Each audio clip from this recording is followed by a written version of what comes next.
હમણાં રીડેવલપમેન્ટ ઉપર પણ ખાસ કરીને અમદાવાદમાં બહુ જ ભાર મુકાઈ રહ્યો છે. જૂની સોસાયટીઝ રીડેવલપ થઈ રહી છે. તો એવો કોઈ રૂલ છે કે કોઈ પ્રકારની સોસાયટી રીડેવલપ ના જ થઈ શકે, ભલે ભયજનક સ્થિતિમાં હોય, 20-25 વર્ષ જૂની હોય, એવો કોઈ નિયમ છે કે આવી સોસાયટી રીડેવલપ થઈ જ ના શકે? જો થઈ શકે એવો રૂલ છે, એટલે એ ના થતું હોય ના થઈ શકે. હા, એટલે એવા કયા નિયમો હશે? 3 બેઝિક નિયમો છે, એ તમારે બધાએ સમજવા જોઈએ. હા.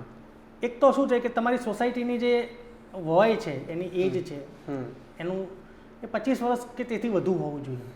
નોટ એટલે કહેવાય ને કે 25 વર્ષ થઈ ગયા હોય. એટલે એનું બાંધકામ થયાને 25 વર્ષ થઈ ગયા હોવા જોઈએ. 25 વર્ષ પૂર્ણ થઈ જવા જોઈએ. હા.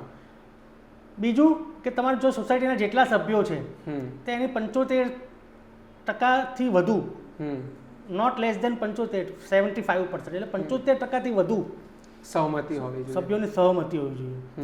અને ત્રીજું કે એ જે સ્ટ્રક્ચર છે એ ભયજનક હાલતમાં છે એવું કોમ્પિટન્ટ ઓથોરિટી, એટલે કે સ્થાનિક વહીવટીતંત્ર, એટલે આપણે એને કોર્પોરેશન કહીએ, એનું એક કહેવાય ને એન્ડોર્સમેન્ટ જોઈએ. આ 3 છે ને એ બેઝિક ક્રાઇટેરિયા છે.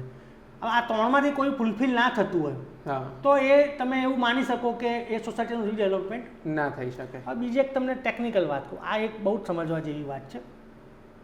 ઘણા લોકોને એવો ઉત્સાહ હોય છે કે આપણી સોસાયટીમાં 100% સહમતિ થઈ ગઈ, ચાલો આપણે રીડેવલપમેન્ટ કરી નાખીએ, કાલ સવારે બિલ્ડર આવશે, અમને 2 BHK ના 3 BHK 4 BHK મળશે, મોટું ગ્રાઉન્ડ, બધી એમ્યુનિટીઝ મળશે. પણ બેઝિક તમારે નિયમ એક સમજવો જોઈએ કે તમારી સોસાયટી જે છે એની આગળ છૂટી જગ્યા, રોડ કેટલો મોટો છે. હવે એમાં એવું છે કે જેટલો મોટો રોડ હોય ને એટલી તમને FSI મળે, એટલે ઊંચું બાંધકામ કરવાની સ્થાનિક વહીવટીતંત્ર તરફથી મંજૂરી મળે.